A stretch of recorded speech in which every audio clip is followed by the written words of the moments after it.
الشيطان اللعين الرجيم بسم الله الرحمن الرحيم الحمد لله رب العالمين والصلاة والسلام على أشرف الأنبياء والمرسلين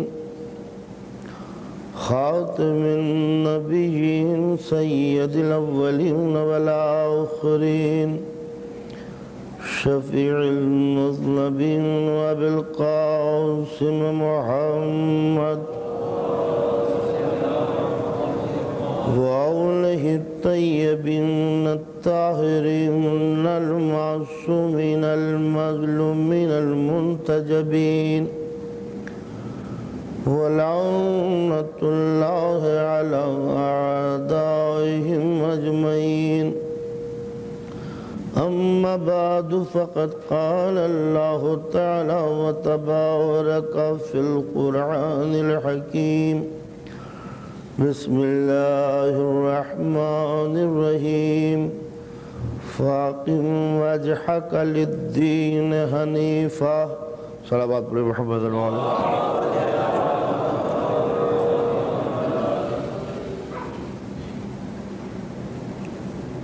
برادران ایمانی،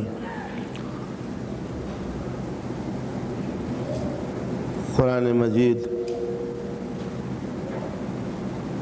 جو ہر دور کے لیے انسان کی جسمانی اور روحانی بیماریوں کی دوا ہے، اس نے ہر دور کے انسان کی توجہ یہ کہہ کر اپنی طرف مبذول کرائی تھی فاقم وجہک للدین حنیفا، دین حنیف کی طرف اپنے چہروں کو پھیر لو، یعنی جیسے نگاہیں کہیں اور لگی ہوئی تھیں تو اس مشغول اور بزی انسان کو یہ کہہ کے آواز دی ہے ادھر نہیں ادھر دیکھو، فاقم وجہک للدین حنیفا فطرت اللہ التی فطر الناس علیہا لا تبدیل لخلق اللہ۔ ایک عجیب و غریب بات قرآن مجید نے کہی جو شاید انسان کو بھی خبر نہ تھی، اے انسان ادھر دیکھ، اس دین کی عظمتوں کی طرف دیکھ، اس قانون حنفی کی طرف دیکھ، میں نے تجھے بنایا ہے اور اپنی فطرت کے سانچے میں تجھے ڈھالا ہے، فطرت اللہ التی، یہ اللہ کی فطرت تھی جو تجھ کو ودیت کی دی گئی ہے، یہ میرا نیچر تھا جو تجھ کو دیا گیا ہے، میں نے اپنے ڈھنگ پر تجھ کو بنایا ہے، تیری زندگی کے عناصر میں میری تمنائیں شامل ہیں، میرا قانون تیری زندگی کو لے کے آگے بڑھے گا، میں نے تیرا نیچر ایسا بنایا ہے کہ جس میں صرف میرا قانون ہی سکون پا سکتا ہے۔ ایک عجیب و غریب بات ہے انسان کے احساس کو جگانے کے لیے، اس لیے کہ انسان تو یہ سمجھ رہا تھا کہ زندگی کیا ہے، عناصر کا ظہور ترتیب، موت کیا ہے، ان اجزاء کا پریشان ہونا۔ انسان نے اپنی زندگی کے ڈیفینیشن یہ بیان کی تھی کہ دنیا کی کچھ چیزیں ہیں جو سمٹ کے انسان بن گئی ہیں، اور قدرت کہتی ہے کہ یہ انسان نہیں بنی، یہ تمہارا جسم بنا ہے، اس جسم کے اندر ہماری قوتیں زندہ ہیں، تو لہٰذا ان قوتوں کو، یہ فطرت الہیہ ہے جو فطرت انسانی کو دی گئی ہے، اللہ کی فطرت ہے جو انسان کی فطرت کے حوالے کی گئی ہے، لہٰذا اے انسان اس دین کی طرف اپنی توجہ مبذول کرانا۔ یہ دو چیزیں ہیں، انسان دین کو دیکھتے رہنا، تیرے جسم کے اندر میری فطرت، میرا قانون، میرا کانسٹیٹیوشن کار فرما ہے، عمل کر رہا ہے، اور میرا کانسٹیٹیوشن، میرے بنائے ہوئے اصول، میرا طریقہ معین کردہ، اس میں کوئی چینج واقع نہیں ہوگا۔ یہ فطرت میری بدلے گی نہیں، میرا قانون جو تیرے جسم میں ڈالا گیا ہے وہ کبھی چینج نہیں ہوگا۔ یہ ایک ایسا مسئلہ ہے کہ جو اس دور میں میرے نوجوان کے ذہن کو تھکا دینے کے لیے کافی ہے۔ اس لیے کہ اب یہاں پر دو چیزیں ہوئیں، زندگی کیا ہے، ایک مسئلہ، زندگی کا پروگرام کیا ہے، ایک دوسرا مسئلہ۔ اس دنیا میں زندہ کس طرح رہے، ایک مستقل مسئلہ جو ہر دور کے نوجوان کو سوچنے پر مجبور کرتا ہے۔ تو یہ تو وہ پروگرام ہے جس کا تذکرہ میں نے ترجمہ کیا تاکہ یہ 10 دن اس پر بحث ہو سکے۔ میں نے جو اس سلسلے کی ابتدا کی تھی وہ کل کی تقریر سے، اور میں چاہتا ہوں کہ کچھ 2-4 منٹ وہ ریپیٹ ہو جائے تاکہ آنے والوں کو ایک سلسلہ مل سکے کہ میں نے کل کیا بات کہی تھی، ورنہ آپ یہ نہ کہیں کہ کل یہ سن چکے تھے آج کیا ضرورت ہے۔ تو تاکہ ایک سلسلہ، اور یہ 10 مجلسیں ایسی ہیں کہ آپ اگر اس کو سوچنے کے لیے بیٹھیں تو ایک مضمون ہو جس میں سے کوئی بیچ میں سے کڑی نکالنی آپ کے لیے مشکل ہو جائے گی۔ ایک مرتبہ بآواز بلند صلوات پڑھیں محمد۔ میں نے کل عرض کیا تھا کہ دنیا کے اندر 2 چیزیں ہیں، 2 لفظ ہیں، ایک اچھائی ہے، ایک برائی، ایک اچھی چیز ہے، ایک بری چیز ہے۔ یہ وہ سکہ رائج الوقت ہیں کہ جو ہر مارکیٹ میں، ہر بازار میں، ہر دور میں، ہر بزم میں، ہر محفل میں کوئی سی بھی ہو، چاہے شریفوں کی، چاہے رذیلوں کی، چاہے عالموں کی، چاہے جاہلوں کی، چاہے تجارتی آدمیوں کی، چاہے ڈاکوؤں کی، ان 2 لفظوں سے کسی انسان کو جدائی نہیں ہو سکتی۔ ایک چیز ہے اچھی اور ایک ہے بری۔ رات دن ہم یہی یوز کرتے ہیں، یہ چیز اچھی ہے، یہ چیز بری ہے۔ میں نے کل اسی پر بحث کی تھی کہ ایکچولی اچھائی کیا ہے اور برائی کیا ہے۔ تو اس دنیا کے اندر نہ مطلقاً کوئی چیز اچھی ہے اور نہ مطلقاً کوئی چیز بری ہے۔ ایبسولوٹلی کوئی چیز بری نہیں اور اسی طرح ایبسولوٹلی کوئی چیز اچھی نہیں۔ وقت اس کو اچھا بنا دیتا ہے، موقع اسے خراب بنا دیتا ہے۔ ایک ہی چیز وقت پر ہو تو اچھی ہے، وہی چیز بے وقت ہو تو بہت بری ہے۔ یہ گرم سوٹ بڑا اچھا ہے اگر سرد ملک میں پہنا جائے، یہی گرم سوٹ بہت برا ہے اگر کراچی کی گرمیوں میں آپ گرمی میں جون میں پہن کے جائیں۔ تو جو یہاں اچھا تھا وہاں حماقت کا سبب ہے۔ بہترین قسم کا ململ کا سوٹ بڑا اچھا ہے اگر گرم علاقے میں پہنا جائے، اور اگر کوئی ململ کا کرتا یہاں پہن کے نکلے تو اب ظاہر ہے کہ نمونیا ہو جائے گی، ڈاکٹر کو بلانا پڑے گا۔ تو جو چیز اچھی ہے وہ بری بن جاتی ہے، جو چیز بری ہے وہ اچھی بن جاتی ہے۔ نماز بڑی اچھی چیز ہے اگر صحیح وقت پر پڑھی جائے، صحیح رکعتوں پہ پڑھی جائے، لیکن صبح کی 2 رکعت کے بجائے ذرا 3 رکعت پڑھ لیجئے۔ اب بتائیے نماز کیسی ہے؟ آپ آواز آئے گی کہ دوزخ میں جاؤ گے اگر 2 کی 3 کر لی۔ روزہ بڑا اچھا ہے لیکن اگر عید کے دن رکھا جائے تو بتائیے کیسا ہے؟ معلوم ہوا کہ بہت برا ہے۔ زکوٰۃ بڑی اچھی ہے جبکہ 2.5% دی جائے، لیکن بہت بری ہے اگر کوئی جذبہ شوق عبادت میں 5% دینے لگے۔ معلوم ہوا کہ چیز بڑی اچھی تھی لیکن بے محل ہونے کی بنا پر غلط ہو گئی۔ حج بڑی اچھی چیز ہے جبکہ عبادت کے تصور سے کیا جائے حج بہت بری چیز ہے اگر گھومنے پھرنے کا کوئی مقصد بنا لے۔ جہاد بڑی اچھی چیز ہے اگر فی سبیل اللہ کیا جائے، جہاد بہت بری چیز ہے اگر حصول اقتدار کے لیے لڑا جائے۔ تو معلوم ہوا کہ نہ کوئی چیز اچھی ہے اور نہ کوئی چیز بری ہے، اس کا محل اس کو اچھا اور برا بنا دیتا ہے، اس کی جگہ، اس کا موقع، اس کی مناسبت۔ تو اب سوال یہ پیدا ہوتا ہے کہ ہر وہ چیز جو اچھی ہے کیسے اچھی ثابت ہوگی؟ ہم کس کو کہیں کہ یہ اچھا ہے؟ تو جب ہی کہ کوئی شے اچھی اور بری بن سکتی ہے کہ جب اس کا ہمیں اب مقصد معلوم ہو کہ اس کا مقصد کیا ہے۔ اگر مطابق مقصد ہے تو اچھی ہے، مقصد سے دور ہے تو بری ہے۔ میں نے مثال دی تھی، مکان ہم نے لیا ہے مگر ایسا ہے کہ ہر موسم کی ہوا اس میں داخل ہو جاتی ہے۔ آپ کہیں گے بڑا برا مکان ہے کہ جس کے اندر ٹھنڈی ہوائیں آتی رہتی ہے، گاڑی ہے بڑی خوبصورت ہے، بہت اٹریکٹیو ہے، بہت ہی پیاری ہے، مگر چلنے کا نام نام نہیں لیتی تو آپ کہیں گے بہت بری ہے۔ غذا آپ نے کھائی ہے مگر کھا کے پیٹ میں درد ہو گیا، آپ کہیں گے بہت بری غذا تھی۔ تو یہ بری غذا کیوں ہوئی؟ کہا مقصد کے خلاف ہے۔ یہ گاڑی کیوں بری ہوئی؟ کہا مقصد کے خلاف ہے۔ یہ مکان کیوں برا ہوا؟ مقصد کے خلاف ہے۔ تو معلوم ہوا کہ جب تک کہ یہ نہ معلوم ہو کہ مقصد کیا ہے، ہم یہ نہیں کہہ سکتے کہ یہ چیز اچھی ہے یا یہ چیز بری ہے۔ تو اسی طرح ایک انسان کی زندگی کے لیے کچھ چیزیں اچھی ہیں، کچھ چیزیں بری ہیں، مگر یہ معلوم ہونا چاہیے کہ زندگی کا مقصد کیا ہے۔ اگر زندگی کا مقصد نہ معلوم ہو تو ہم یہ نہیں کہہ سکتے کہ کون سی چیز اچھی ہے اور کون سی چیز بری ہے۔ تو اب زندگی کا مقصد کس سے پوچھوں؟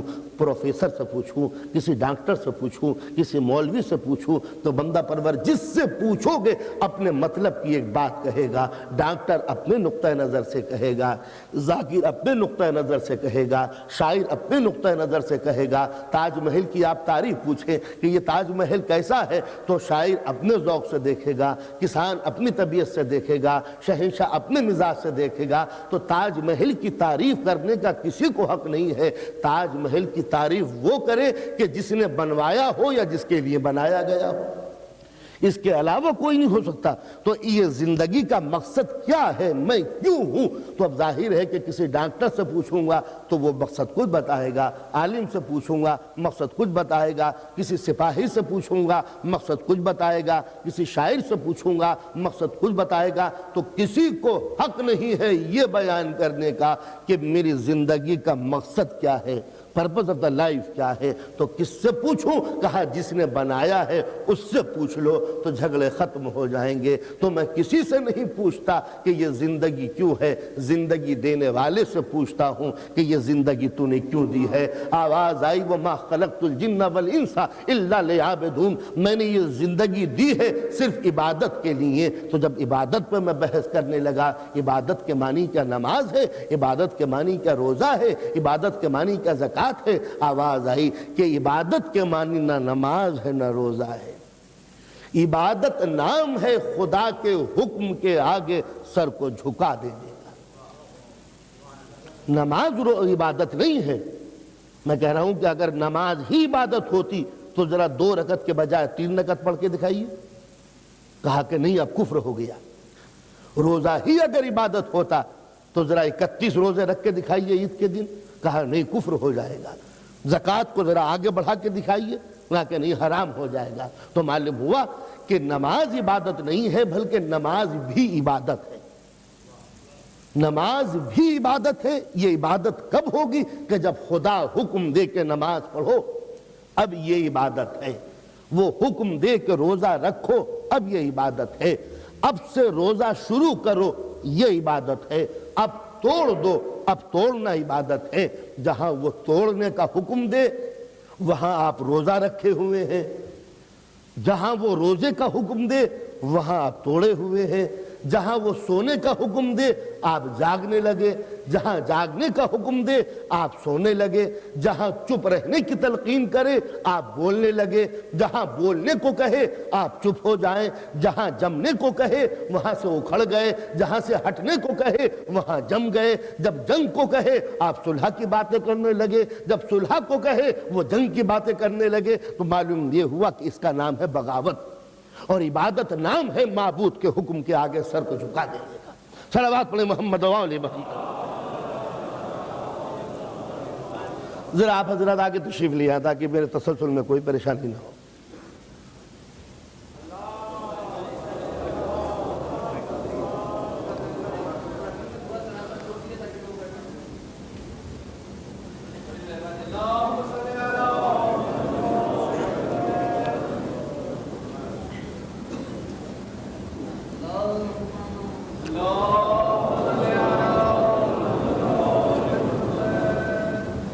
باواز بلند صلوات پڑھیں محمد و آل محمد۔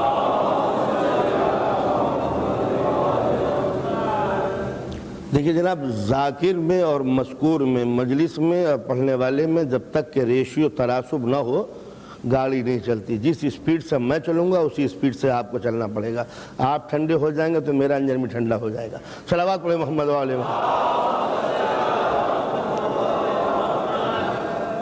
تو بحث کر رہا تھا میں یہ کہ اچھی چیز کیا ہے بری چیز کیا ہے. معلوم ہوا کہ جب تک کہ زندگی کا مقصد نہ معلوم ہو کہ میری زندگی کا مقصد کیا ہے، میں نہیں بتا سکتا کہ میرے لیے کون سی چیز اچھی ہے، میرے لیے کون سی چیز بری ہے. اب یہ کس سے پوچھوں کہ میری زندگی کا مقصد کیا ہے؟ کیا کسی شاعر سے، کیا کسی خطیب سے، کیا کسی ادیب سے، کیا کسی فلسفی سے، کیا کسی انجینئر سے؟ تو یاد رکھیے ہر انسان اپنے اپنے نقطۂ نظر سے زندگی کی تعریف کرے گا. لہٰذا الجھ کے رہ جاؤں گا کہ لائف کیا ہے. لہٰذا کسی سے نہ پوچھو. اگر تم نے پوچھنا شروع کیا تو لیڈر کچھ بتائے گا، ڈاکٹر کچھ بتائے گا، پروفیسر کچھ بتائے گا. لہٰذا اس سے پوچھو جس نے زندگی دی ہے. جب میں نے اس سے پوچھا کہ یہ لائف کیا ہے، زندگی کیا ہے، حیات کیا ہے، یہ جیون کیا ہے، آواز آئی ہم نے زندگی اس لیے دی تھی کہ تم عبادت کرو. میں نے پوچھا عبادت کیا ہے؟ کیا کونے میں بیٹھ جانے کا نام؟ کیا تسبیحات میں لے لینے کا نام؟ کیا تقوی و طہارت کا نام؟ کیا سکوت و جمود کا نام؟ کیا نالا و شیون کا نام؟ کیا گریہ و زاری کا نام؟ اللہ ہو کرنے کا نام؟ یا سناٹوں کے اندر اللہ کو یاد کرنے کا نام؟ آواز آئی کہ وہ عبادت کسی اور مذہب میں ہوگی. میرے اسلام میں عبادت نام ہے میرے حکم کے آگے جبین نیاز کو جھکا دینا. جیو تو مجھ سے پوچھ کے جیو، مرو تو مجھ سے پوچھ کے مرو، جاگو تو رضا لے کے جاگو، اٹھو تو حکم پا کے اٹھو، کھاؤ تو اشارہ دیکھ کے کھاؤ، دیکھو تو مرضی دیکھ کے دیکھو. اگر ظاہر ہے کہ زندگی میرے حکم کے پابند ہے تو عابد ہو، ورنہ باغی ہو. تو معلوم ہوا کہ زندگی نام ہے معبود کے حکم کے آگے سر کے جھکا دینے کا. بس جب خدا کی نگاہوں سے، جب انسان کی نگاہوں سے خدا کا حکم ہٹتا ہے، انسان بغاوت کے دائرے میں آنا شروع ہو جاتا ہے.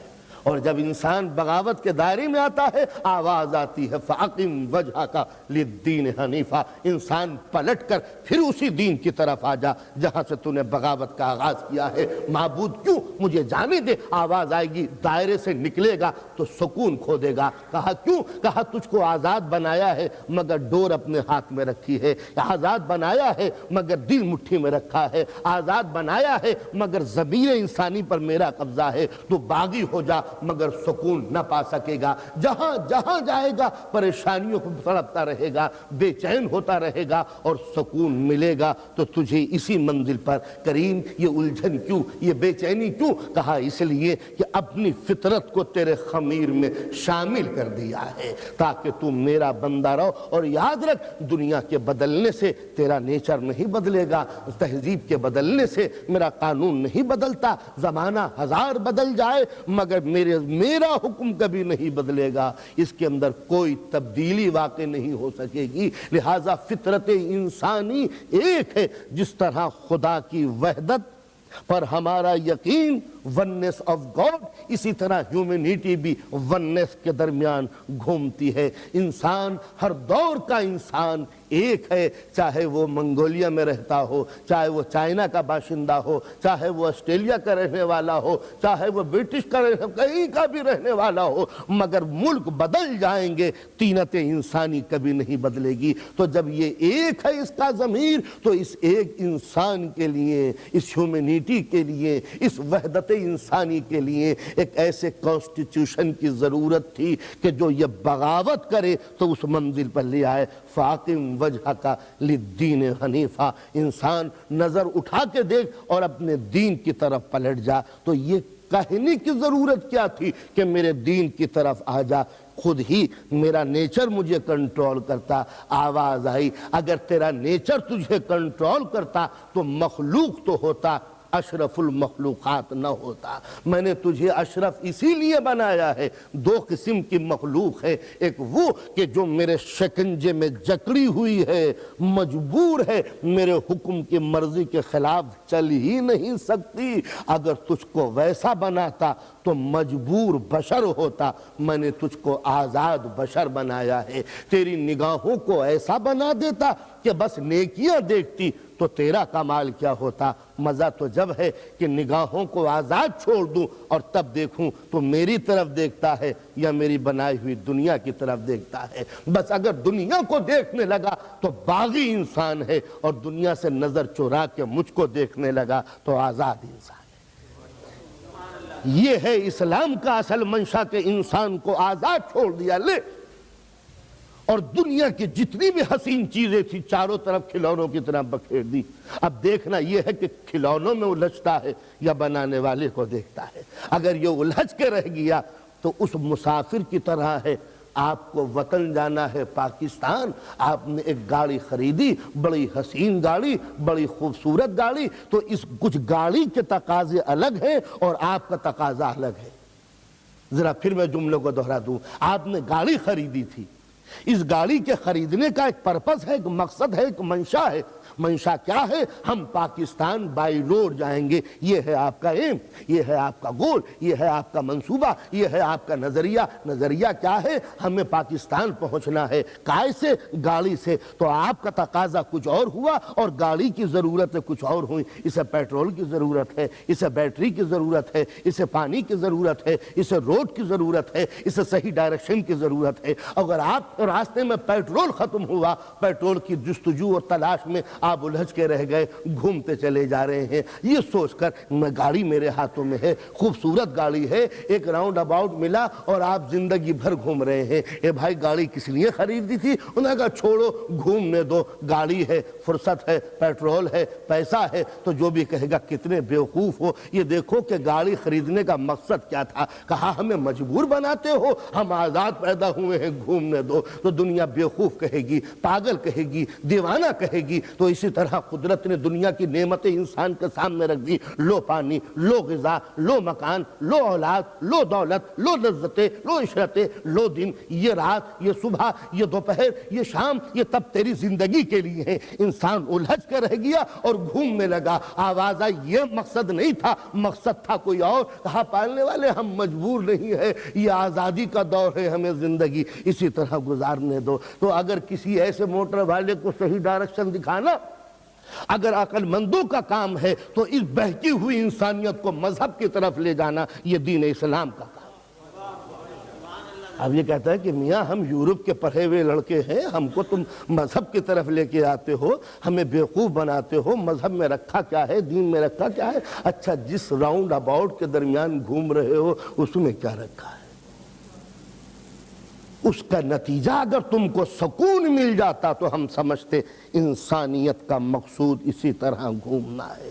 قدرت نے یہ ساری نعمتیں زندگی کے لیے دی تھی، یہ زندہ تم کو رکھنا ہے، مجبور بنا دوں جیسا جانور، مجبور بنا دوں جیسا فرشتہ؟ نہ فرشتہ آزاد ہے نہ جانور آزاد ہے، تو نہ یہ اشرف ہے نہ وہ اشرف ہے۔ تو ایک ایسا نقطہ رکھنا تھا کہ اگر ابھرے تو فرشتے سے آگے نکل جائے، گرے تو جانور سے نیچے گر جائے۔ اب انسان ان دو پوائنٹ کے درمیان گھومتا ہے، ایک حیوانیت کا ہے، ایک ملکوتیت کا ہے۔ ایک طرف فرشتوں کی سرحد ہے، ایک طرف جانور کی سرحد ہے، بیچ میں انسان ہے۔ فاقم وجہک للدین حنیفہ، انسان تیری منزل ان دونوں سے مختلف ہے۔ تو اگر اڑے تو اتنا آگے اڑ سکتا ہے کہ جبرائیل جیسا فرشتہ بھی پیچھے رہ جائے، اور گرے تو اتنا گر سکتا ہے کہ جانور بھی تیرا مذاق اڑائیں کہ یہ انسان ہے۔ تو یہ ہے انسان کی منزل۔ اب اس دور کا انسان یہ سوچ لے کہ اسے فرشتہ بننا ہے یا جانور بننا ہے، جانور سے نیچے گرنا ہے یا فرشتے سے آگے جانا ہے۔ یہ اپنا اپنا ڈائریکشن ہے، اپنے اپنے روٹ ہے، اپنے اپنے ٹریک ہیں، جس پر ٹریک پر انسان اپنی گاڑی ڈال دے۔ صلوات پڑھیں محمد و آل محمد۔ تو قدرت نے ایک ایم کے تحت، ایک منصوبے کے تحت، ایک پروگرام کے تحت انسان کو زندگی دی۔ تو اب ظاہر ہے کہ زندگی کو مقید نہیں کیا جا سکتا، زندگی کو باؤنڈ نہیں کیا جا سکتا، زندگی کو ایرسٹ نہیں کیا جا سکتا، زندگی کو مجبور نہیں بنایا جا سکتا۔ اگر یہ مجبور بن گیا تو اشرف المخلوقات نہیں بن سکتا۔ اس اشرف کو جب ہی اشرفیت مل سکتی ہے کہ جب پیروں میں بیڑی نہ ہو، زنجیر نہ ہو، اور یہ کھلنے کے بعد بھی وہی کام کرے جو بیڑی کا کام کرتی۔ یہ تھا اسلام کا اصل منشا۔ انسان تو آزاد ہے، جو چاہے کر، تاکہ تجھ سے میں کام لے سکوں۔ اب اس انسان کی زندگی کے لیے کچھ چیزوں کی ضرورت ہے۔ اسے مکان چاہیے، اسے کھیت چاہیے، اسے باغ چاہیے، اسے اپنے دل کو سکون پہنچانے کے لیے نسل کا سلسلہ چاہیے، اس کی نگاہوں کے اندر خنکی کی ضرورت ہے جو اولاد سے پوری ہوتی ہے، اس کے معدے میں آگ لگی جو غذا سے پوری ہوتی ہے، گرمی آئی سردی آئی، یہ دنیا کی ساری چیزیں اس زندگی کے لیے ہیں۔ اب اگر انسان الجھ کے رہ گیا اسی میں تو جو زندگی کا مقصد تھا وہ پورا نہ ہوا۔ بس مختصر طریقے سے سمجھیے کہ انسان یہ سب کچھ تیرے لیے ہے، انسان نے سب کچھ لے لیا، یہ میرے لیے ہے۔ اگر یہ لے کے یہ چپ رہا تو جانور میں اور اس میں کوئی فرق نہیں ہے، لیکن اگر یہ لینے کے بعد یہ سوچنے لگا یہ سب کچھ میرے لیے ہے، معبود میں کس کے لیے ہوں؟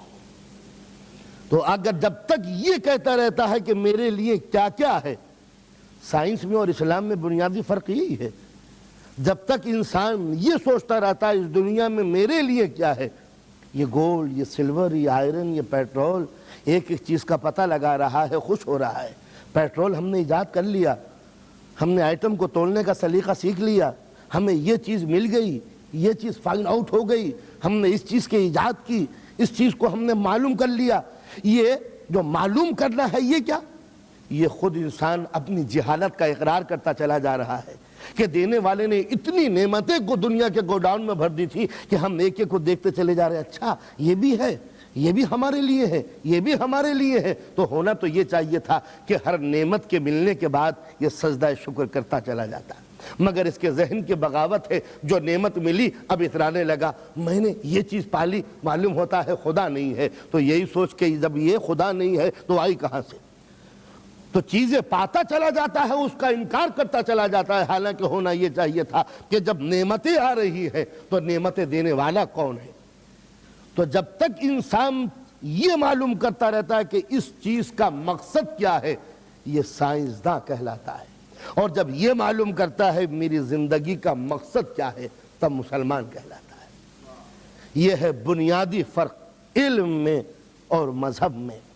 علم نام ہے مادی چیزوں کے حقائق کے چہرے سے نقاب لٹنا، تو جب تک مادی چیزیں معلوم ہوتی رہیں یہ دنیاوی علم ہے، اور جب اپنی زندگی کا مقصد نظر آ جائے تو یہ مذہبی علم ہے، جس کے لیے آگے چیز آتی ہے۔ تو اب زندگی ہے اور زندگی کو باقی رکھنے کے لیے اس نے نعمتیں دی۔ انسان یہ اولاد لے لے تاکہ سکون محسوس کر سکے، یہ غذائیں لے لے تاکہ تجھے بھوک محسوس نہ ہو، یہ پینے کے مشروبات ہیں اس کو لے لے تاکہ تشنگی تجھ کو پریشان نہ کرے۔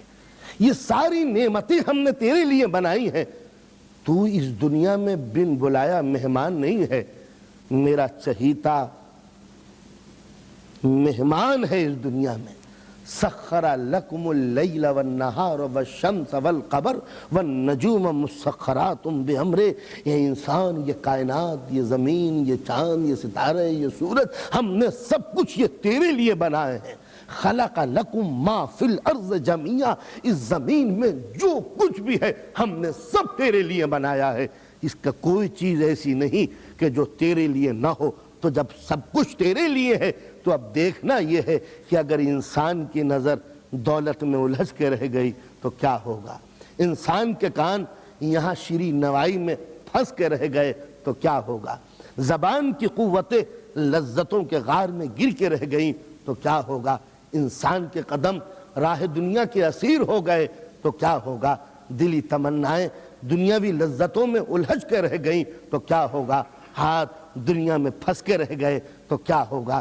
تو یہی نتیجہ ہوگا، مقصد سے انسان دور ہو جائے گا اور دنیاوی پریشانیوں میں الجھ کے رہ جائے گا۔ تو اب ضرورت ہے کچھ بندوں کی جو اس پھنسے ہوئے انسان کو نکال کر منزل کا پتہ دے سکیں۔ دیکھو تم اولاد کی محبت میں الجھ کر رہ گئے، انسان نے کہا آپ کو نہیں معلوم اولاد ہوتی ہی اس کام کے لیے ہے۔ تو کچھ ہستیاں آئیں جنہوں نے بتا دیا ہاں اولاد اسی کام کے لیے ہے، لیکن اگر مقصد عظیم ہو تو اولاد کو چھوڑا جا سکتا ہے، ہم اولاد کی عظمت سے انکار نہیں نہیں کرتے، ہم اولاد کی محبت سے انکار نہیں کرتے، ان سے چاہو، اسے پیار کرو۔ اسلام تو خود بتاتا ہے بیٹے کو گود میں لو، بیٹوں کو پیار کرو، محبت سے اس کی پیشانی پر بوسہ لو۔ ہم اسے نفرت کی نگاہوں سے دیکھیں گے؟ جس باپ کے دل میں اولاد کی محبت نہیں۔ ایک صحابی رسول بارگاہ رسالت مآب میں آیا اور آنے کے بعد یہ کہتا ہے، اللہ کے رسول، میں نے آج تک اپنے بیٹے کو گود میں نہیں لیا۔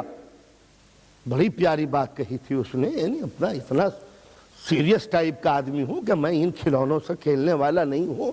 صحابی نے آ کے بارگاہ رسالت میں کہا، حضور مجھے اولاد سے زیادہ انسیت نہیں ہے، میں نے کبھی بیٹے کو گود میں نہیں لیا۔ نبی نے رخ پھیر کے کہا، تو اپنے دوستی ہونے کا اعلان بھی سن لے، اس لیے کہ جو بیٹے کو پیار نہیں دے سکتا وہ جنت اسے پیار کرنے کے لیے تیار نہیں ہے۔ تو اسلام دنیاوی نعمتوں کی نفی کا نام نہیں ہے، اسلام دنیاوی لذتوں سے انکار کا نام نہیں ہے، اسلام دنیاوی نعمتوں سے بغاوت کا نام نہیں ہے، نعمتوں کے غار میں پھنس جانے سے عداوت کا نام ہے۔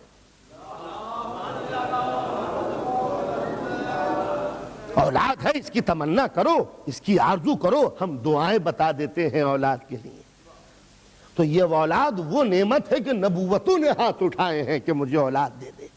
یہ اولاد وہ ہے کہ ائمہ نے ہاتھ اٹھائے ہیں کہ مجھے اولاد دے دے۔ تو آپ نے معلوم اندازہ لگایا کہ اولاد کی محبت و ممتا ایسی چیز نہیں ہے کہ جو اسلام میں ممنوع اور حرام ہو۔ اسلام نے ان مذاہب کو، ان لوگوں کو، ان مذہب والوں کو برا بتایا ہے کہ جنہوں نے صرف اللہ کی یاد کے سلسلے میں اولاد سے رشتہ منقطع کر لیا۔ وہ مذہب اسلام میں قابل قبول نہیں ہے جو یہ کہتے ہیں کہ اولاد ترقی کی راہوں میں رکاوٹ ہے۔ بڑا بندہ پر اندازہ لگائیے، ایک منزل ایسی آئی کہ اسلام نے اولاد ہی کے ذریعے فتح اسلام کی ہوئی۔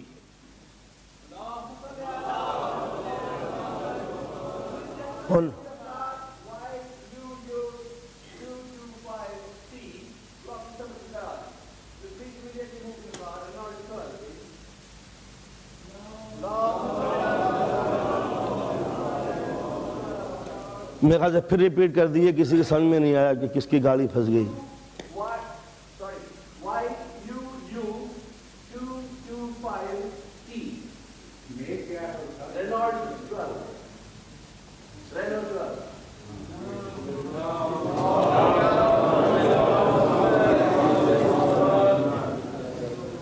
صلوات پڑھیں باواز بلند۔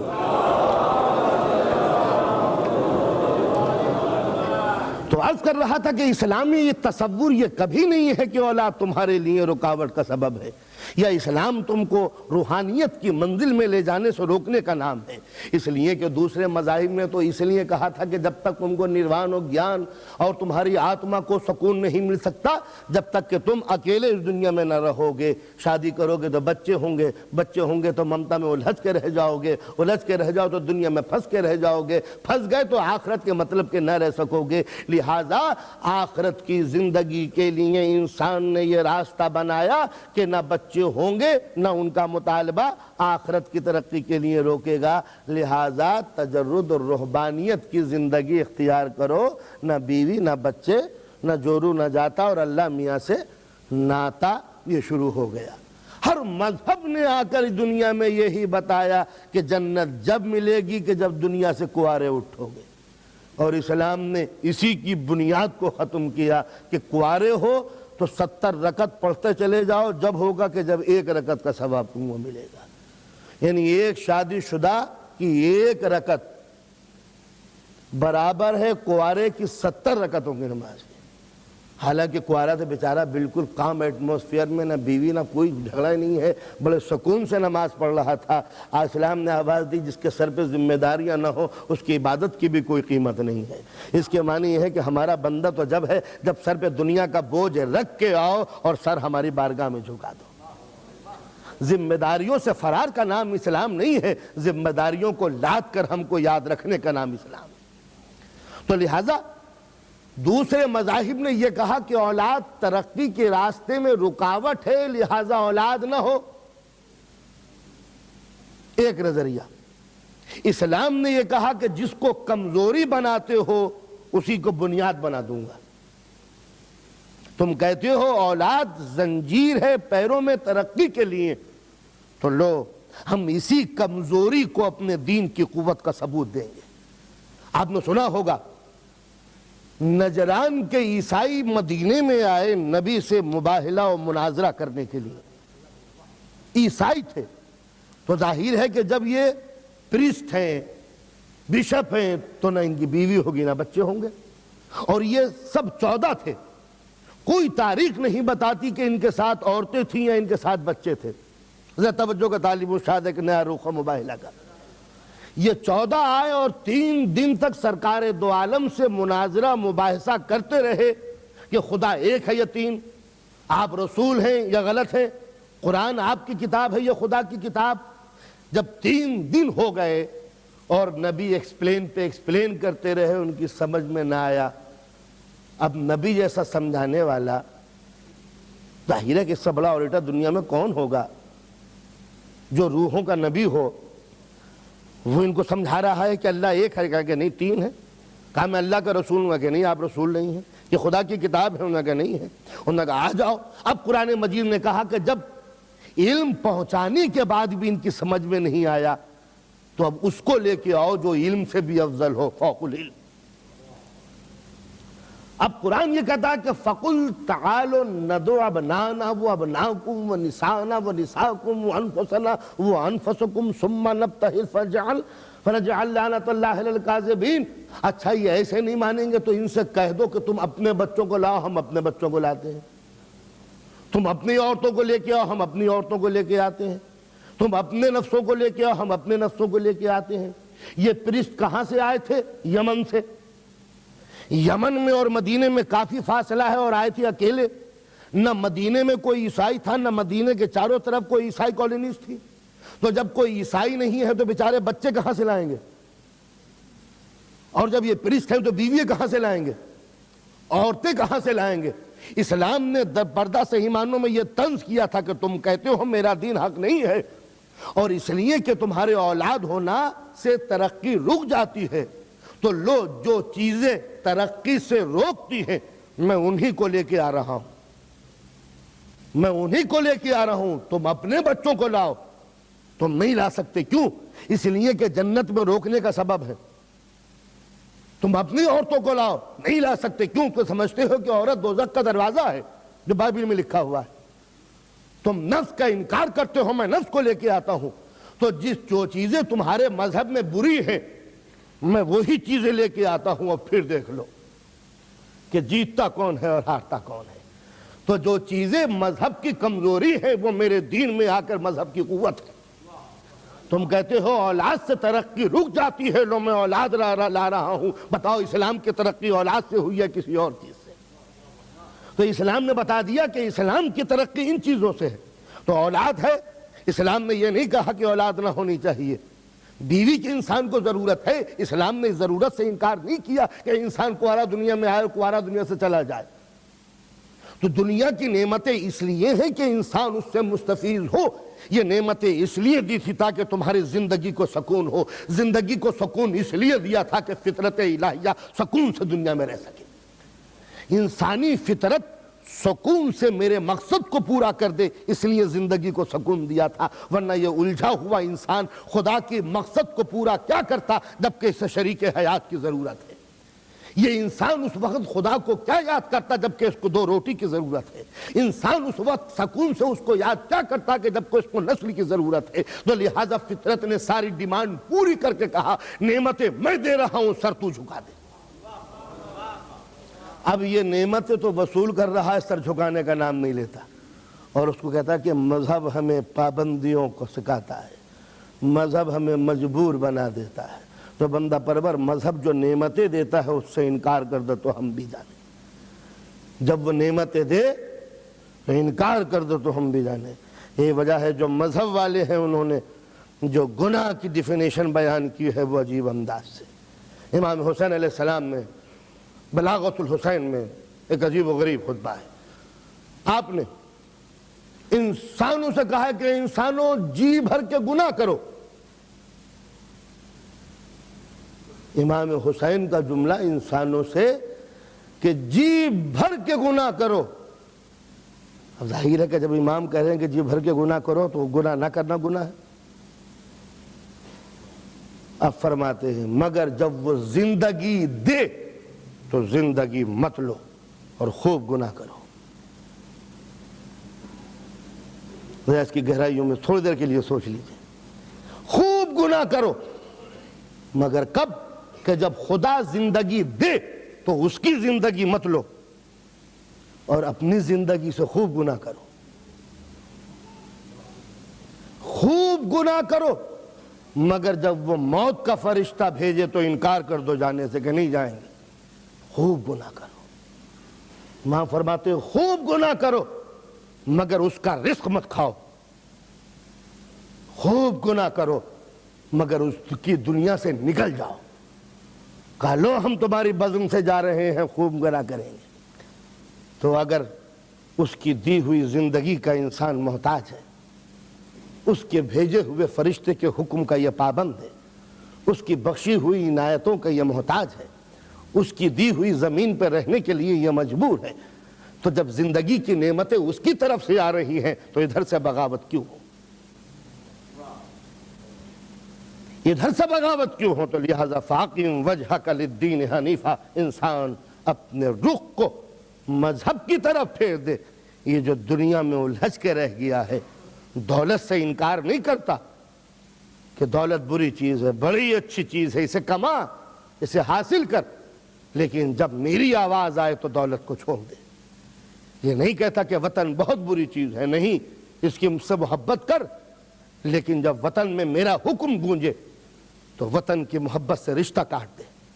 یہ نہیں کہتا کہ لباس بری چیز ہے، میں نے یہ نعمتیں اس لیے دی ہیں خوب پہن، لیکن یہ کہ جب مجھے ضرورت ہو تو لباس دے دے۔ یہ نہیں کہتا کہ اولاد بری چیز ہے، نہیں، یہ میری نعمت ہے، لیکن یہ کہ جب میرا حکم ہو تو اولاد کو قربان کر دے۔ میں یہ نہیں کہتا کہ شریک حیات سے وابستہ نہ ہو، نہیں، خوب ہو، لیکن جب میری آواز آئے تو شریک حیات سے سلسلہ منقطع کر دے۔ تو اگر یہ نعمتیں تو نے لے کر میری طرف دیکھا ہے تو میرا بندہ ہے، اور نعمتوں میں الجھ کے رہ گیا ہے تو باغی ہے، غدار۔ یہ ہے اسلام کا وہ مختصر سے اصول کہ جہاں اسلام انسان کی نظر کو نعمتوں سے اس وقت ہٹا لیتا ہے جب اس کا حکم آ جائے، اور اگر انسان نعمتوں میں ڈوب جائے تو پھر یہ خود کو انسان کہلانے کا مستحق نہیں ہے۔ تو اب ضرورت ہے، یعنی قانون بنانا کوئی خوبی نہیں ہے، قانون پر چلانا سب سے بڑی خوبی ہے۔ یعنی اگر یہ کہہ دیا جاتا کہ اولاد کوئی چیز نہیں ہے، بچے کوئی چیز نہیں ہے، گھر کوئی چیز نہیں ہے، تو انسان بغاوت پر اتر آتا۔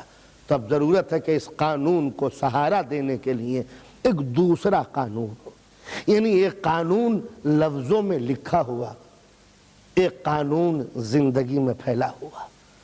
تو جس کا نہ جب قانون لفظوں میں آتا ہے تو قرآن بنتا ہے، قانون جب زندگی میں آتا ہے تو معصوم بنتا ہے۔ یہی دو چیزیں مسلمان کے آگے ہیں۔ اگر قانون کو دیکھنا ہو تو قرآن کو دیکھ لو، اور جب قانون زندہ کو دیکھنا ہو تو معصوم کو دیکھ لو۔ معصوم بتائے گا تمہیں کہ زندگی کا صحیح مفہوم کیا ہے۔ جہاں قرآن کی آیتوں میں الجھ جاؤ، تفسیر ان سے پوچھو۔ جہاں تفسیر کے جنگل میں بہک جاؤ، تنویر ان سے پوچھو۔ جب لفظ سمجھ میں نہ آ سکے، حقیقت ان سے پوچھو۔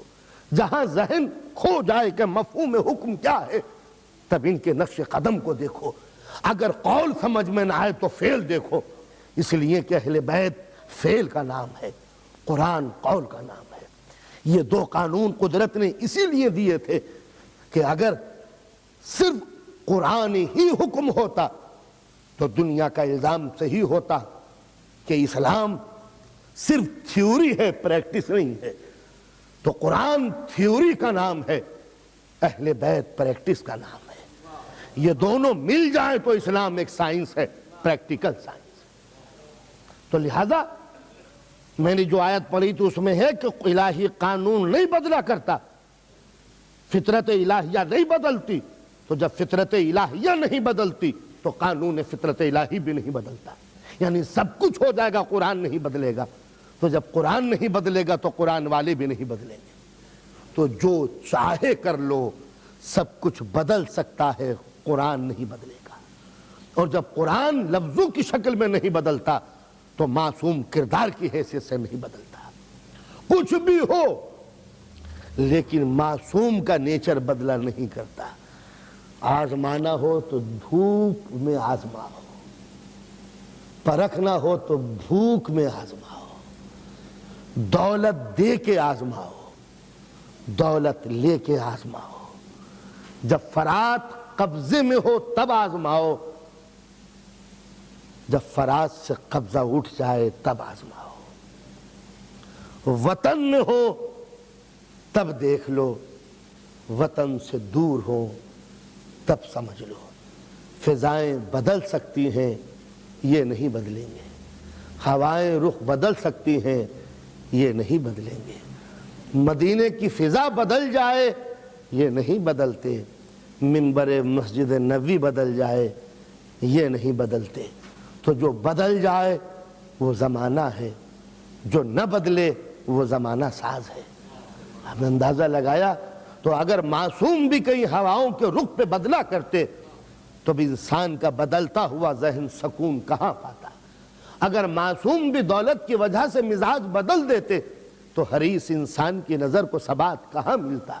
اگر معصوم بھی خوف سے گھبرا جاتے تو انسان پھر ثبات قدم کا سلیقہ کہاں سیکھتا۔ اگر موت کی بھیانک آنکھوں سے معصوم ڈر جاتا تو پھر جرأت کا سبق انسان کو کہاں ملتا۔ تو لہٰذا اہل بیت وہ خزانہ ہے کہ جب انسان تھکے ان کو دیکھے۔ آج مصیبت کیا ہے، مولویوں میں کوئی برائی ہے تو دین بدنام ہوتا ہے، علماء میں اگر کوئی خرابی ہے تو مذہب کو کوسا جاتا ہے، قوم میں کوئی خرابی ہے تو آدمی مذہب چھوڑنے کی باتیں کرتا ہے۔ یہ مولوی برا ہے لہٰذا ہم دین چھوڑتے ہیں، یہ عالم برے ہیں لہٰذا ہم دین چھوڑتے ہیں، یہ مجتہد خراب ہو گیا لہٰذا ہم دین چھوڑتے ہیں۔ تو آپ نے مجتہد کے دین کا کلمہ پڑھا ہے یا معصوم کے دین کا کلمہ پڑھا ہے؟ تو دنیا بدل سکتی ہے، ان کو نہ دیکھو، ان کو دیکھو جو کبھی نہیں بدلے۔ بس ہمارے سامنے جو کریکٹر ہے وہ معصوم کا کریکٹر ہے۔ اب جب تک میرا کردار معصوم سے ملتا جلتا ہے میں قابل تعظیم ہوں، لیکن جب میرا کردار ان کے علم سے ہٹے گا تو اب میں گنہگار ہوں۔ میری بد کرداری، میری خرابی عمل، میرا گناہ، میرا غلط کام میرے دین کو بدنام نہیں کرے گا۔ دین کی حقیقت الگ ہے، میں الگ ہوں۔ اگر کوئی بیمار کسی ڈاکٹر کی بتائی ہوئی دوا کو استعمال نہیں کرتا تو نہ ڈاکٹر بدنام ہوتا ہے نہ دوا بدنام ہوتی ہے۔ بدنام وہ بیوقوف مریض ہوتا ہے کہ جو ڈاکٹر بھی رکھتا ہے اور دوا بھی رکھتا ہے پھر استعمال نہیں کرتا۔ تو بندہ پرور آج جو فیشن چل پڑا ہے، ایران کا فلاں مجتہد یوں ہے لہٰذا ہم نے دین چھوڑ دیا، وہ ہمارا مولوی یوں ہے لہٰذا ہم نے دین چھوڑ دیا۔ تو دین ایک الگ حقیقت ہے، چلنے والے ایک الگ ہیں۔ اسلام دنیا کا عجیب و غریب مذہب یہی ہے کہ اس کے اندر کوئی پوپزم نہیں ہے، یہاں کوئی برہمنزم نہیں ہے کہ یہ الگ طبقہ ہے، جو یہ کرے وہی دین ہے۔ یہاں پر جو فرض آپ پہ عائد ہوتا ہے وہی مجھ پہ عائد ہوتا ہے۔ جس لائن میں آپ کھڑے ہوں گے اسی لائن میں میں کھڑا ہوں گا، جس لائن میں میں کھڑا ہوں گا اسی لائن میں مرجع اعلیٰ بھی کھڑا ہوگا۔ اس کے لیے کوئی الگ چیئر نہیں ہے آخرت کے لیے، ہم سب امتی ہیں، معصوم الگ ہے۔ تو ارباب کرم بس مختصر سی بات اس طرح کر دوں کہ دنیا کے الجھنوں میں الجھ کے رہ جائے تو انسان ہے، اور ان کانٹوں سے دامن بچا لے تو معبود کی منشا پوری ہو جاتی ہے۔ اب آزمائش وقت کی کا جانچنا اسی موقع کے لیے ہے کہ دولت کی ریلے میں بہنے والے کتنے ہیں، دولت سے ٹکرانے والے کتنے ہیں، دنیا کی ہاں میں ہاں ملانے والے کتنے ہیں، دنیا کے رخ کو بدل دینے والے کتنے ہیں۔ آج ورلڈ پریس جس کے خلاف ہو جائے دنیا اس کے خلاف ہو جاتی ہے۔ دیکھنا یہ ہے کہ دنیا کی رائے پہ چلنا ہے یا اپنے مذہب کی حقیقتوں پہ چلنا ہے۔ جو حالات آج ہیں وہی حالات کل تھے۔ دنیا ایک طرف تھی، پروپیگنڈا یزید کے ساتھ تھا، دولت اس کے ساتھ تھی، اقتدار اس کے ساتھ تھا، قصیدے اس کے پڑھے جاتے تھے، ترانے اس کے گائے جاتے تھے۔ اب ایک سطوت شاہانہ کے مقابلے میں ایک فرد، کثرت کے مقابلے میں ایک شخصیت، حکومت کے مقابلے میں ایک واحد انسان سے بتاؤ کہ اس کو کیا کہے گا کہ پوری دنیا ایک طرف ہے، آپ اکیلے ایک طرف ہیں، تو یہی کہے گا کہ دنیا کی کثرت سے حقیقت نہیں بدلا کرتی، ظلم کی شدت سے حقائق نہیں بدلا کرتے، نمرود کی آگ ہزار بھڑ کے ابراہیم کا مزاج کبھی نہیں بدلا کرتا، دریائے نیل میں ہزار طغیانی آئے موسیٰ کا راستہ کہیں نہیں بدلا کرتا۔ تو جب موسیٰ کی روش نہ بدلی طوفان کو دیکھ کر، جب ابراہیم کا ذہن نہ بدلا بھڑکتے ہوئے شعلوں کو دیکھ کر، تو یزید کی بھڑکتی ہوئی آگ کو دیکھ کر بھی خلیل وقت کا ذہن دماغ نہیں بدلا کرتا۔ یہ ہے مذہب کی وہ حقیقت کہ پوری دنیا ایک طرف بھی ہو جائے تو حقیقت دین اپنی جگہ پر رہے گی۔ اگر دنیا حقیقت کو تسلیم کرتی ہے تو اپنے زندہ ذہن کا ثبوت دیتی ہے، حقیقت سے انکار کرتی ہے تو اپنے بیمار ہونے کا یقین دلاتی ہے۔ حق کے تابع ہے دنیا، دنیا کے تابع حق نہیں ہے۔ اب اگر تم نے حق کی طرف آواز لبیک کہی ہے تو تم نے اپنی شرافت کا ثبوت دیا ہے، مگر حق کا کچھ نہ بگڑے گا اگر دنیا منحرف ہو جائے۔ پوری دنیا بغاوت کر دے تو حق کا کچھ نہیں بگڑتا۔ تو لہذا حسین اسی ثبات قدم کا نام۔ حسین کے ساتھ لشکر ہوتا تو آج یہ اتنی بھیڑ یہاں نظر نہ ہوتی، حسین کے ساتھ حکومت ہوتی تو آج یہ کلیجے کے ناسور اس طرح خون نہ بہاتے، حسین کے ساتھ بے پناہ دولت ہوتی تو آج اس طرح حسین کا نام نہ لیا جاتا۔ حسین ایک طاقت کیوں ہے؟ اس لیے کہ دنیا کے اصولوں سے ٹکرا گئے، دنیا کے نظریات سے ٹکرا گئے، دنیا کی کلیت سے ٹکرا گئے۔ حکومت کا ساتھ دو، سیاست کا تقاضا اسی کو کہتے ہیں، لیکن حسین نے کہا حق کا ساتھ دو چاہے سلطنت سے ٹکرانا کیوں نہ پڑے۔ کہا اب ظاہر ہے کہ سلطنت بھی اپنے ٹکرانے والوں کے ساتھ کوئی اچھا رعایت نہیں کرتی، بیعت کرو۔ حسین نے کہا مدینہ چھوڑ دوں گا، بیعت نہیں کروں گا۔ بیعت کرو، کہا اس حج کو ترک کر دوں گا جس کو 25 مرتبہ زندگی میں میں نے پاپی ادا کیا ہے، مگر مذہب کو نہیں چھوڑوں گا۔ تو ذرا اندازہ لگائیے کہ ظلم کتنا کستا چلا جا رہا تھا اور صبر کتنا پھیلتا چلا جا رہا تھا۔ حسین نے تاریخ لکھی، ذہن بنائے، مزاج ڈھالے۔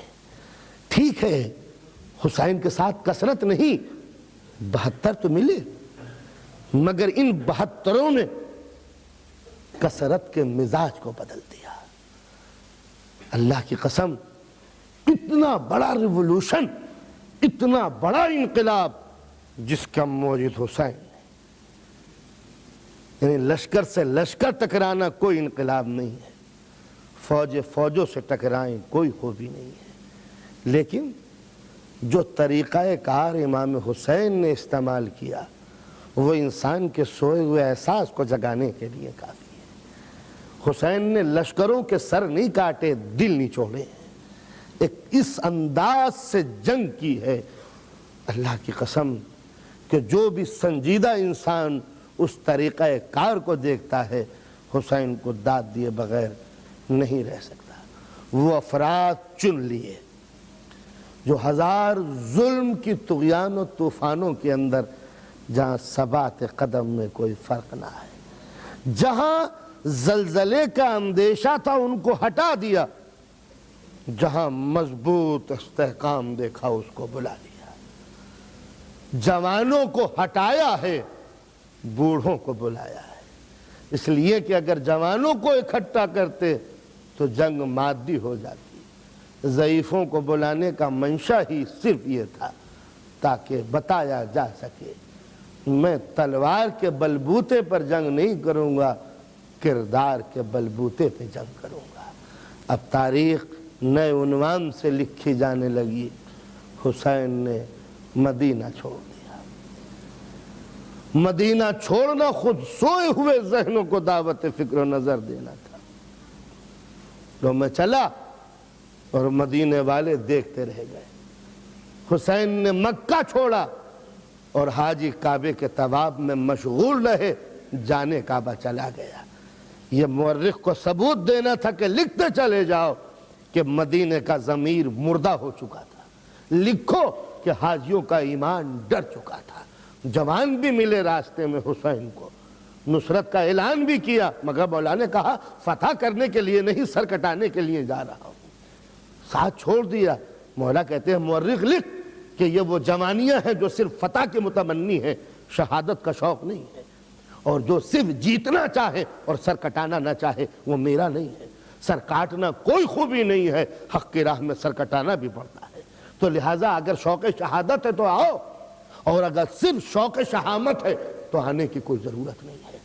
حسین چلے اور پہلے اپنے قاصد کو بھیج دیا تھا، اس مسلم کو جو حسین کے لشکر کا میر کارواں، ہراول امام حسین، سفیر، دنیا کے مزاج کو تاریخ میں لکھنے والا مسلم، کس طرح دنیا رخ بدل دیتی ہے یہ مسلم نے بتایا۔ یہ سب اقتدار کے بھوکے ہیں۔ ارے کل جب مسلم گئے تھے تو کوفے والوں نے ہزاروں کی تعداد میں بیعت کی تھی، اس لیے کہ لالچ تھا کہ فرزند رسول کی حکومت قائم ہوگی تو ہمارا فائدہ ہوگا، اور آج جب ابن زیاد آیا ہے تو ان کی نظر بدل گئی، تو معلوم ہوا کہ حق کے طرفدار نہ تھے، حکومت کا فریب تھا جس کی بنا پر امام حسین کو بلایا تھا۔ اس لیے کہ اگر حق کے ساتھی ہوتے تو ابن زیاد ہوتا یا نہ ہوتا تم حسین کے ساتھی ہوتے، مگر آج مسلم کے ساتھی ہیں حکومت کے لالچ میں، کل ابن زیاد کے حامی ہیں خوف کی بنا کے اوپر۔ حسین نے بتا دیا یہ پبلک کا دماغ ہوتا ہے جو طمع کی خاطر کبھی امام کو مدعو کرتا ہے، خوف کی بنا پر امام کو چھوڑ دیتا ہے۔ مجھے کوفی نہیں چاہیے، وہ ذہن چاہیے جو لالچ سے اور خوف سے بری ذمہ ہو۔ اب اس لیے مسلم کو بھیجنے کی ضرورت پڑی۔ مسلم کبھی ہزاروں کے مجمع میں نماز پڑھانے والا مسلم اب پلٹ کے دیکھتا ہے تو سناٹا ہے مسجد میں۔ آج مسلم کوفے میں اکیلا، کل دنیا نے سلام کیا تھا، آج کوئی جواب سلام دینے والا نہیں۔ رات کا وقت ہے، جناب مسلم سفیر امام حسین گلیوں میں بھٹکتا ہوا، اجنبی راستہ نہیں معلوم۔ آدھی رات گزر گئی، جناب مسلم ایک دروازے کے سامنے جا کے بیٹھ گئے۔ دروازے پر ایک ضعیفہ، ایک بوڑھی عورت کھڑی ہے، پوچھتی ہے مسافر آدھی رات کا وقت ہے کیوں آئے؟ اللہ نے غیرت اسلامی جملہ کہا کہ پیاسا ہوں۔ دوستو بتاؤ جو پیاسا ہے کہ وہ بھوکا نہیں ہوگا، لیکن یہ نہیں کہا کہ بھوکا ہوں، یہ کہا کہ پیاسا ہوں۔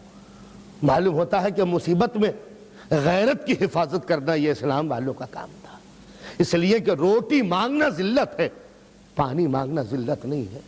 پیاسا ہوں، یہ ضعیفہ توا پانی لے کے آئی، مسافر پانی پی لے۔ مسلم نے پانی پیا اور پیالہ دے کے پھر بیٹھ گئے۔ ایک جملہ کہوں گا اور اس سے اندازہ لگائیے کہ مسلم کتنا غریب بن گیا۔ توا کہتی ہے مسافر زمانہ خراب ہے، پانی پی لیے اب چلا جا۔ مسلم کا جملہ سنیے، کہاں جاؤں؟ اس سے کتنی بے بسی ٹپکتی ہے، کہاں جاؤں؟ یعنی اس کوفے میں میرے لیے کوئی جگہ نہیں ہے جہاں میں بیٹھ سکوں۔ کہا کیا کوئی تیرا گھر نہیں ہے؟ کہا نہیں، مسافر ہوں۔ کہا تجھے کوئی جاننے والا نہیں ہے؟ کہا جاننے والے تھے، اب مجھے کوئی نہیں پہچانتا۔ کہا مسافر تو کہاں کا رہنے والا ہے؟ کہا مدینے کا۔ کہا مدینے کا؟ میرے شہزادوں کے شہر کا، جہاں میری شہزادیاں زندگی گزارتی ہیں، اس مدینے کا؟ مسافر میرے مدینے کے شہزادوں کا حال کچھ معلوم ہے؟ کہا کس کا حال معلوم کرنا چاہتی ہے؟ کہا سرکار مدینہ کے لال حسین کا۔ کہا جب چلا تھا تو خیریت سے تھے؟ کہا بتا دے کیا میری شہزادیوں کا حال تجھے معلوم ہے، زینب کلثوم کا؟ کہا خدا ان کو محفوظ رکھے، وہ خیریت سے ہے۔ کہا مدینے والے تجھے تو بہت سے واقعات معلوم ہیں، کیا تم میرے شہزادے علی اکبر سے واقف ہے؟ کہا خدا سلامت رکھے، ہم شکل رسول سے واقف ہوں۔ یہ بتا دے کیا سفیر حسینی مسلم سے بھی واقف ہے؟ مسلم میں سر جھکا دیا. توبہ پوچھتی ہے مسافر کیا تم میرے مسلم سے واقف ہے؟ اب مسلم کہتے ہیں کیا بوڑھی تو مسلم سے بھی واقف ہے؟ کہا ہاں میں واقف نہیں ہوں گی، ارے ہم سب محبان اہل بیت ہیں. میں مسلم کی طرف سے بڑی فکر ہوں، خدا محفوظ رکھے. کوفے والوں کا ایمان بدل چکا ہے، ابن زیاد کا حکم ہے کہ جہاں مسلم ملے انہیں قتل کر دیا جائے. میں خوف کی بنا پر دروازے پہ کھڑی ہوں کہ خدا کرے میرے مولا کا شہزادہ مسلم محفوظ رہے. یہ سننا تھا کہ جناب مسلم نے کہا تو میں ہی حسین کا سفیر مسلم ہوں. یہ سننا تھا کہ ایک مرتبہ تو پریشان ہو گئی، شہزادے میرے دروازے پر زہ نصیب میرا شہزادہ میرے دروازے پہ آیا اور میں کھڑی ہوں، آپ قبضہ تشریف لائیے، یہ غریب خانہ آپ کے لیے ہے، آپ اندر تشریف لائیے. جناب مسلم کو توہ لے گئی، کھانا سامنے رکھا، ہاتھ جوڑ کے بیٹھ گئی. شہزادے گستاخی ہو گئی. کہا نہیں توہ تیرا کرم ہے کہ تو نے غریب مسلم سے کچھ تو محبت کا ثبوت دیا.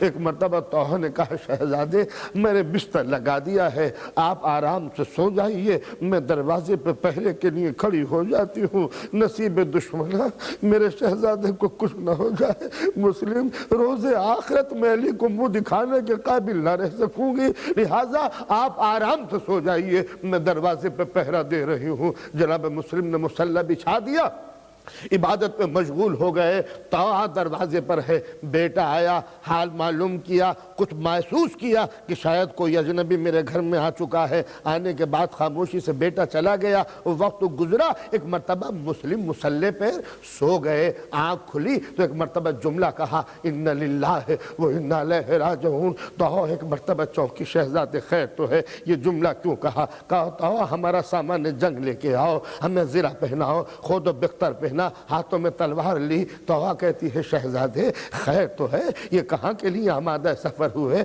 کہا توہا ہم نہیں چاہتے تیرے گھر کی بے عزتی ہو، تیرا گھر چاروں طرف سے گھیرا جانے لگا. ابھی خواب میں میں نے سرکار دو عالم کو دیکھا تھا، مجھ سے کہتے ہیں مسلم وقت قریب آ گیا، ملاقات کے لیے آ جاؤ. اے توہا وہ وقت آ گیا کہ جہاں اب ہماری تمہاری جدائی ہو جائے گی. دیکھو میرے کانوں میں گھوڑوں کے چلنے کی آوازیں آ رہی ہیں، محسوس ہوتا ہے کہ ابن زیاد کے لشکر نے تمہارا گھر چاروں طرف سے گھیر لیا. بوڑھی توہا کیا کرے، آنکھوں میں آنسو آ گئے، رونے لگی، دعائیں مانگنے لگی. اور ایک مرتبہ یہ حسین کا شیر توہا کے گھر سے باہر نکلا. ابن زیاد کے سپاہیوں نے تلواروں سے، تیروں سے، نیزوں سے حملہ شروع کر دیا. یہ عباس کا ساتھی میں نے ایک جملہ میرے منہ سے نکل گیا. جب میں زیارت کے لیے گیا تو ابو الفضل عباس کی زری پر جو انداز زیارت کا تھا وہی الفاظ امام نے جناب مسلم کے لیے کہے تھے. یعنی دونوں کے خطاب امام نے ایک ہی انداز سے دیے. ایسا محسوس ہوتا ہے کہ امام کی نگاہوں میں جتنا بہادر عباس تھا ویسا ہی بہادر مسلم تھا. بس فرق اتنا ہے کہ مسلم کو لڑنے کا موقع ملا تو کوفے کی گلیاں خون سے تر ہو گئی اور عباس کے ہاتھ مجبور ہے. ایک طرف رسول کا علم ہے، دوسرے ہاتھ میں سکینہ کی مشکیزہ. اجرکم اللہ. جناب مسلم باہر آئے، تیروں کی بارش ہونے لگی، شیر لڑنے لگا، فوجیں کم ہوئی. ایک مرتبہ پھر ابن زیاد سے کمک حاصل کی گئی تو ابن زیاد بار بار کہتا ہے شمر سے بار بار کہتا ہے اور ایک اکیلے کے لڑنے کے لیے میں 12,000 فوج بھیج چکا اور پھر بھی تو کہتا ہے کہ مزید فوج بھیج دے. ایک مرتبہ جو جملہ کہا ہے شمر نے کہ اے ابن زیاد تو نے کوفے کے کسی بنی بکار سے جنگ کرنے کے لیے نہیں بھیجا، تو نے علی کے بیٹوں سے جنگ کرنے کے لیے بھیجا ہے. اندازہ لگا یہ ایک مسلم کب تک لڑتا.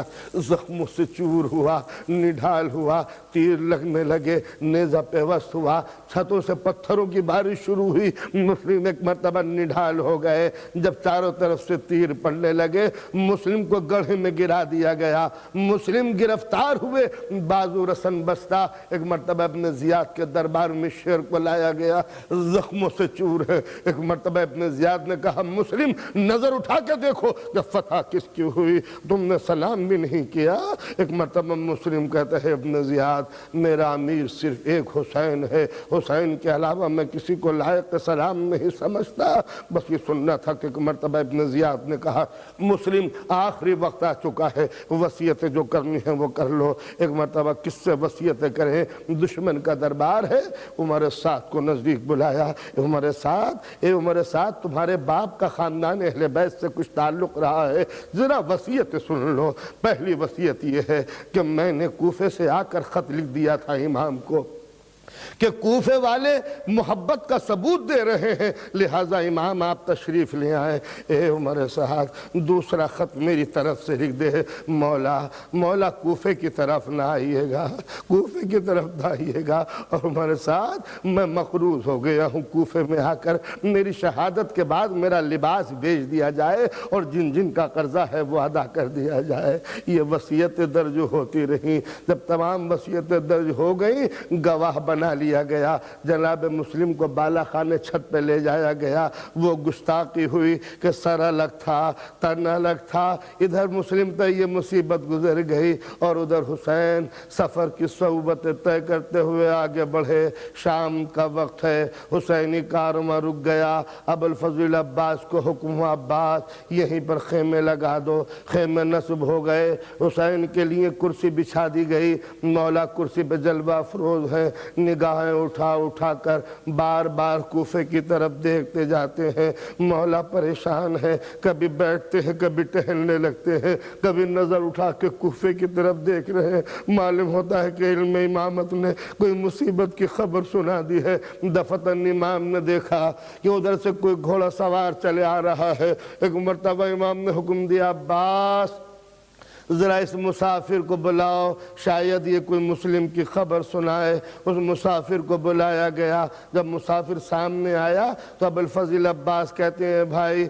فرزند رسول نے تم سے سوال کیا ہے کہ جناب مسلم کی کوئی سنانی سناؤ۔ یہ سننا تھا کہ مسافر نے کہا مولا میں خاموشی سے کچھ گفتگو کرنا چاہتا ہوں، تنہائی میں کچھ گفتگو کرنا چاہتا ہوں۔ امام نے کہا بھائی کسی کی ضرورت نہیں ہے، سب کے سامنے بیان کرو۔ اے عباس میرے جوانوں کو بلا لاؤ۔ اور پھر اس مسافر سے کہا مسلم کی سنانی سناؤ۔ اس نے ایک مرتبہ سر سے امامہ اتارا۔ اے مولا جب کوفے سے چلا تھا تو مسلم کے پیروں میں رسی بندھی ہوئی تھی۔ ارے کوفے کے بچے گلیوں میں جناب مسلم کا لاش گھسیٹ رہے تھے۔ بس یہ سننا تھا کہ اصحاب امام حسین میں کوہرام مچ گیا، جوانوں کے ہاتھ تلوار کے قبضے پہ جا کے رک گئے۔ عباس کے بازو کی مچھلیاں اٹھنے لگی۔ ارے جب سنا تو ایک مرتبہ بیویوں کو بھی بلایا، رونے کی آواز سنائی دینے لگی۔ ایک مرتبہ جناب زینب کو بلا کے کہا مولا نے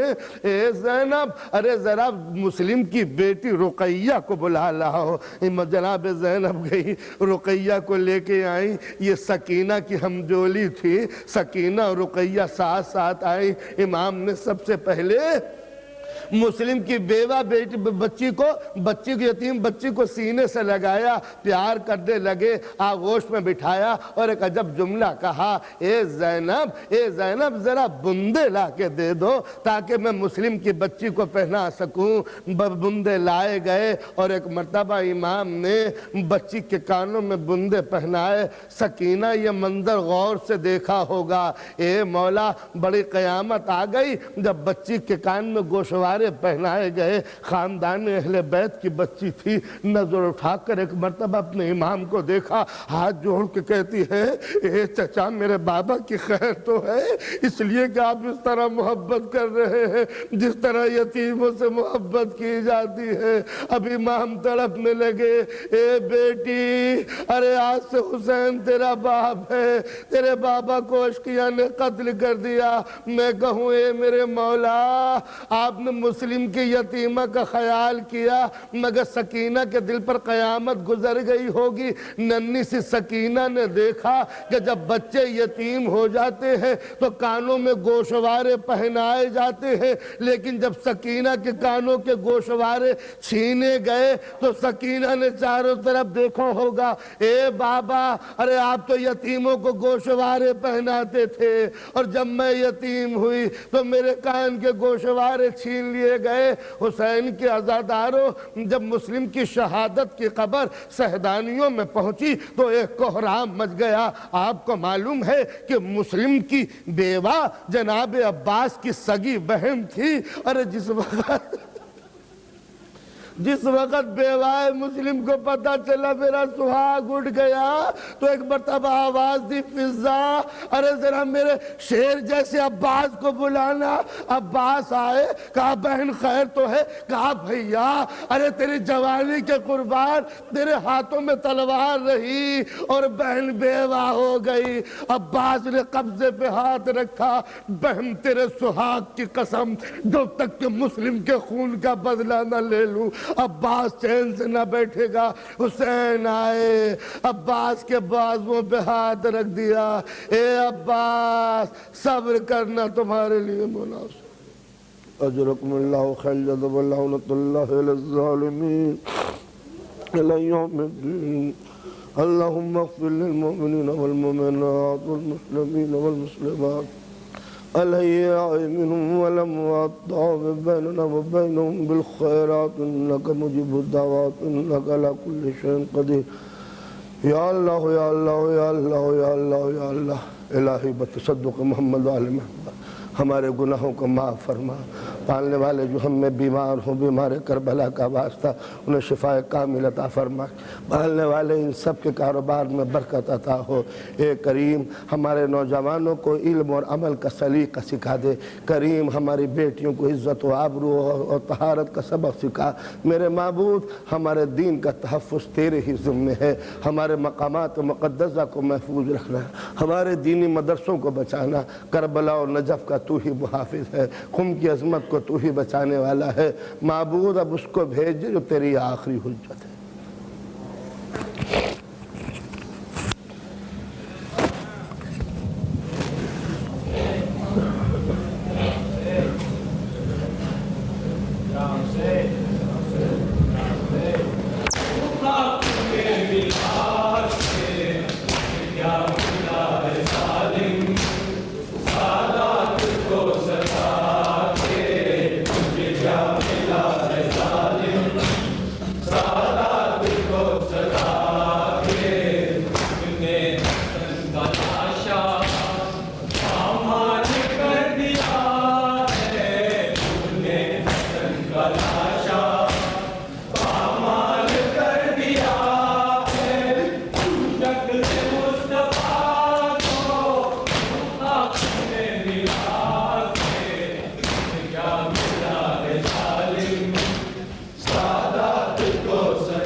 رضا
be